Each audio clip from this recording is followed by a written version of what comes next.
Hello दोस्तों, Shiv education channel पर आपका स्वागत है। हमने कल बनास नदी का डायग्राम बनाए थे, उसके नेक्स्ट में हम आज उसकी पूरी व्याख्या करेंगे। जिन्होंने भी डायग्राम नहीं देखा वो एक बार डायग्राम देख ले, क्योंकि डायग्राम से चीजें जल्दी से याद आती है और जल्दी से समझ में भी आती है। ज्योग्राफी को अगर हमें अच्छे से याद करना है, उस पर अपनी पकड़ बनानी है, तो आपको क्या करना है कि ज्योग्राफी को एक डायग्राम में लेकर समझना है। आपको चीजें अच्छे से समझ में आने लगेगी। तो चलिए हम देखते हैं बनास नदी। तो बनास नदी के बारे में देखेंगे तो सबसे पहले हम देखते हैं कि बनास नदी के उपनाम क्या है। बनास नदी के उपनाम यानी अन्य नाम भी बोल सकते हो कि बनास नदी को और किस किस नाम से जाना जाता था। तो किस नाम से जाना था? एक तो वनकियासा यानी वर्णासा, वशिष्टि। तो बनास नदी को किस नाम से जाना जाता है? वर्णासा।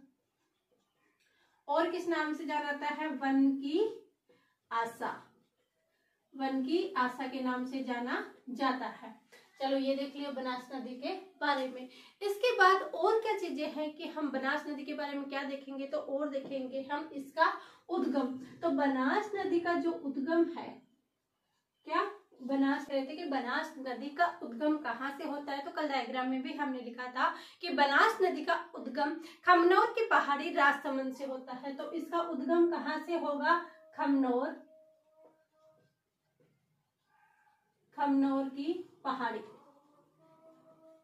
की पहाड़ी है कहाँ? राजसमंद में। खमनोर की पहाड़ी राजसमंद में किसका उद्गम होता है? बनास नदी का उद्गम होता है। और इसका विलय कहाँ होगा? तो इसका विलय के बारे में मैंने आपको बताया था कि इसका विलय चंबल में होता है और ये अपना त्रिवेणी संगम बनाती है सवाई माधोपुर के अंदर। तो अपना त्रिवेणी संगम कौन सा धाम था? रामेश्वर धाम था, वहां पर अपना त्रिवेणी संगम बनाते हैं। तो इसका विलय किस में होगा? चंबल में विलय होगा। कहाँ पर? सवाई माधोपुर में। तो लिखेंगे विलय सवाई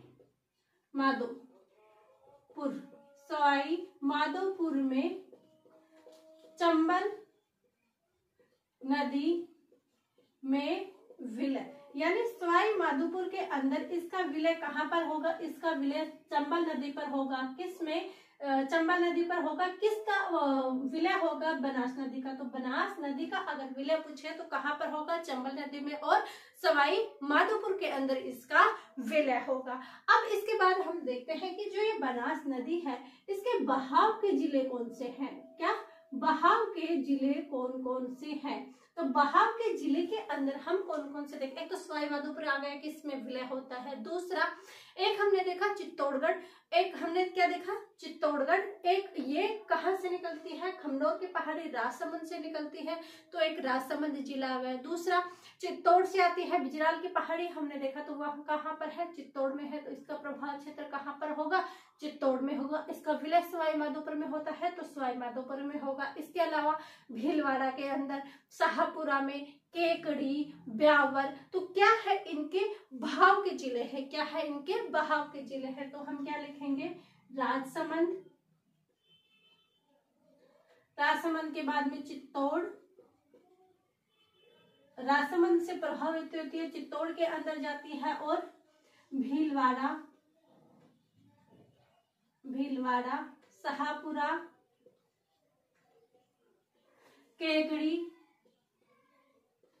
टोंक और सवाई माधोपुर।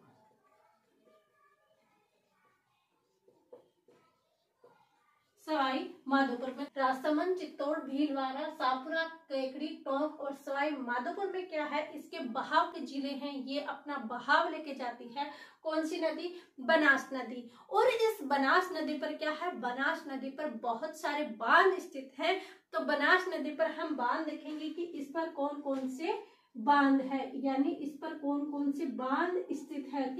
हम देखेंगे कि इस पर कौन कौन से बांध स्थित है। तो बांध के अंदर हम देखेंगे कि जैसे ही ये खमनोर की पहाड़ी राजसमंद से निकलती है, तो निकलते ही इसके राजसमंद के अंदर ही एक बांध बना हुआ है, और उस बांध का नाम है नंदसमंद बांध। तो कहाँ पर है ये? नंदसमंद बांध। और ये नंदसमंद बांध है कहाँ पर? ये राजसमंद में। कहाँ पर है नंद समंद बांध? तो ये नंद समंद बांध जो है वो कहाँ पर है स्थित है? राजसमंद में है और इसे राजसमंद की जीवन रेखा कहते हैं। किसको? नंद समंद बांध को क्या कहते हैं? राजसमंद की जीवन रेखा। हमें पूछा जाए कि राजसमंद की जीवन रेखा कौन सा बांध कहलाता है, तो वो कौन सा आ जाएगा? नंद समंद बांध आ जाएगा। और नंद समंद बांध है कहाँ पर स्थित? तो ये है कहाँ पर? ये राजसमंद के अंदर स्थित है। दूसरा बांध कौन सा है? ये पहला बांध हो गया। दूसरा बांध और आ जाएगा और उसका नाम है मारकुंडिया, मारकुंडिया बांध। और ये बांध है कहाँ पर? तो ये है चित्तौड़ में। कहाँ पर स्थित है मारकुंडिया बांध? तो मारकुंडिया बांध जो स्थित है वो है कहाँ पर? तो वो होगा चित्तौड़ के अंदर मारकुंडिया बांध स्थित है। क्या है? मारकुंडिया। इसे हम सही से लिखते हैं मारकुंडिया बांध। वो है कहाँ पर स्थित? तो मारकुंडिया बांध है कहाँ पर? वो चित्तौड़ के अंदर स्थित है। कहाँ पर स्थित है? चित्तौड़गढ़ में स्थित है। इसके बाद और कौन से बांध है? तो और बांध है इस पर कौन सा? बिसलपुर बांध। कौन सा बांध है? बिसलपुर बांध।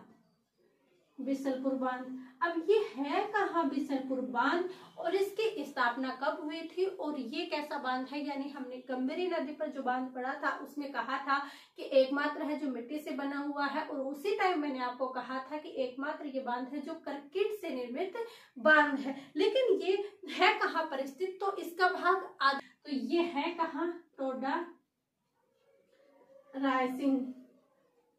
और टोडा रायसिंह है कहाँ? केकड़ी में।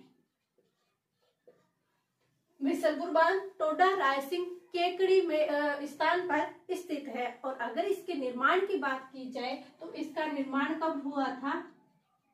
तो इसका निर्माण हुआ था 1999 के अंदर। तीसरी बात इसके अंदर क्या लिखेंगी कि एकमात्र कंक्रीट से निर्मित बांध है। एकमात्र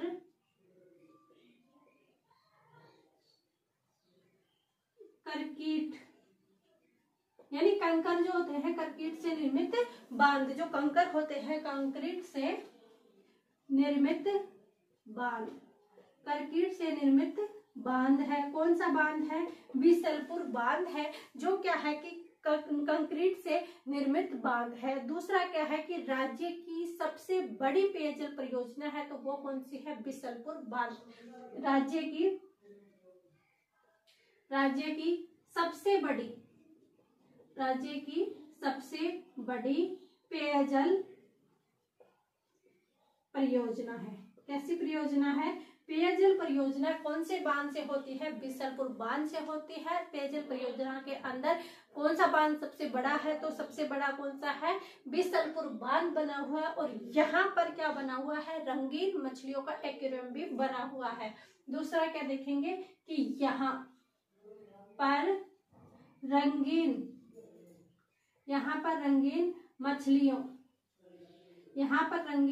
मछलियों का एक्वेरियम बना हुआ है।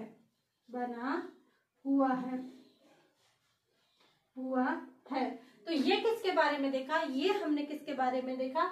बिसलपुर बांध में देखा कि बनास नदी पर का उपनाम कौन सा है? वर्णासा और वन की आशा है। और बनास नदी का उद्गम खमनोर के पहाड़ी राजसमंद से होता है और इसका विलय सवाई माधोपुर के पास जाकर इसमें चंबल में विलय हो जाता है। इसके बाद हमने बहाव के जिले देखे, तो बहाव के जिले कौन कौन से हैं?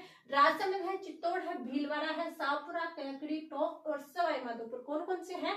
राजसमंद, चित्तौड़, भीलवाड़ा, शाहपुरा, केकड़ी, टोंक और सवाई माधोपुर के अंदर बनास नदी के बहाव के जिले हैं। और इस पर बांध नंदसमंद बांध है जो राजसमंद में स्थित है। और राजसमंद की जीवन रेखा अगर हमसे पूछा जाए तो वो कौन सा बांध होगा? नंदसमंद बांध। इसके बाद मारकुंडिया बांध है, चित्तौड़ में स्थित है। और एक बिसलपुर बांध है जो कहाँ पर स्थित है? टोडा रायसिंह केकड़ी के अंदर स्थित है। और निर्माण 1999 में 1999 के अंदर इसका निर्माण होता है।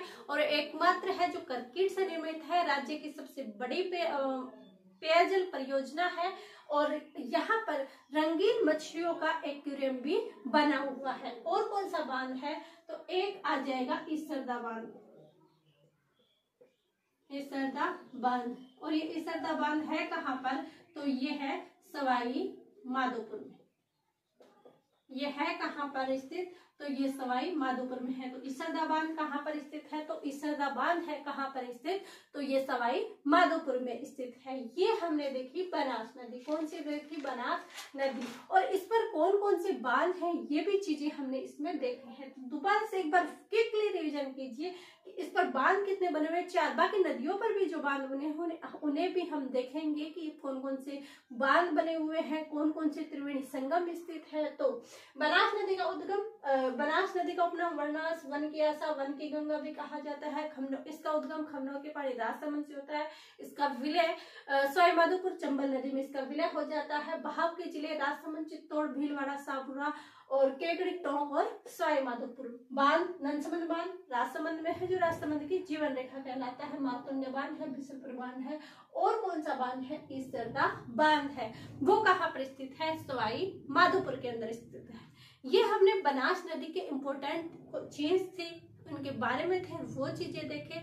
और कल हम देखेंगे इसकी सहायक नदियां कहाँ से उद्गम होता है, कहाँ से विलय होता है। ये छोटे छोटे क्लासों से भी आपके एग्जाम में क्वेश्चन आ जाएंगे। और जब पिछले एग्जाम हुए थे तभी हमने देखा था कि उसके अंदर क्वेश्चन आए हुए थे। जीके छोटा नहीं है, जीके बहुत बड़ा है। छोटे छोटे क्वेश्चन राजस्थान जीके से पूछे जाते हैं। हम राजस्थान के होते हुए भी हमें काफी चीजें नहीं पता होती और हम सोचते हैं कि राजस्थान जीके तो है, हम कर लेंगे, तो ऐसा नहीं हो पाएगा। अपनी तैयारी जारी रखें। एग्जाम कभी भी अनाउंस हो सकता है और एग्जाम कभी भी हो, हमें तैयारी पहले से ही रखनी चाहिए। आई होप आपको ये क्लासें पसंद आई होगी, आपको मेरी मेहनत पे लग रही होगी कि मैं मेहनत कर रही हूँ या नहीं कर रही हूँ। ये तो आपके ऊपर ही है कि आप लोग कितना सपोर्ट करते हो और कितनी सपोर्टिव इस चैनल को बनाते हो। इसी से मेरी मेहनत आप दिखेगी कि मैं मेहनत कितनी की है। तो ये चलो हमने आज की क्लासे में पढ़ी। ऐसे ही हम और क्लासे आपके लिए कल में लेके आएंगे, आगे भी लेते आते रहेंगे। आपके सपोर्ट और बस आपका प्यार ही हमें चाहिए। बाकी सारी क्लासे आपको निःशुल्क ही मिलने वाली है। तो चलिए, क्लासे अगर पसंद आती हो तो लाइक कीजिए, शेयर कीजिए एंड सब्सक्राइब कीजिए। आप सभी का धन्यवाद। Thank you.